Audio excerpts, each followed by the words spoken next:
ಕಾಂಗ್ರೆಸ್ ಸಂಸದೀಯ ಪಕ್ಷದ ಅಧ್ಯಕ್ಷೆಯಾಗಿ ಸೋನಿಯಾ ಗಾಂಧಿ ಮರು ಆಯ್ಕೆ, ವಿಪಕ್ಷ ನಾಯಕನ ಸ್ಥಾನಕ್ಕೆ ಒಪ್ಪಿಗೆ ಸೂಚಿಸಿದ ರಾಹುಲ್.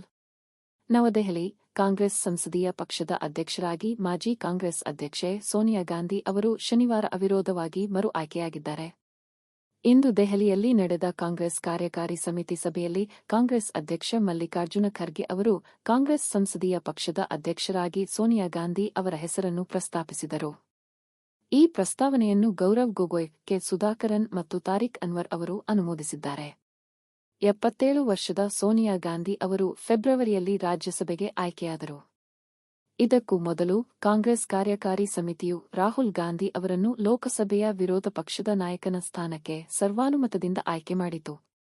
ಆದರೆ ರಾಹುಲ್ ಗಾಂಧಿ ಪ್ರತಿಪಕ್ಷದ ನಾಯಕನ ಸ್ಥಾನಕ್ಕೆ ಇನ್ನೂ ಒಪ್ಪಿಗೆ ಸೂಚಿಸಿಲ್ಲ. ಈ ಬಗ್ಗೆ ಅವರು ಈ ಶೀಘ್ರದಲ್ಲೇ ನಿರ್ಧಾರ ತೆಗೆದುಕೊಳ್ಳುತ್ತಾರೆ ಎಂದು ಪಕ್ಷದ ವರಿಷ್ಠರಿಗೆ ತಿಳಿಸಿದ್ದಾರೆ.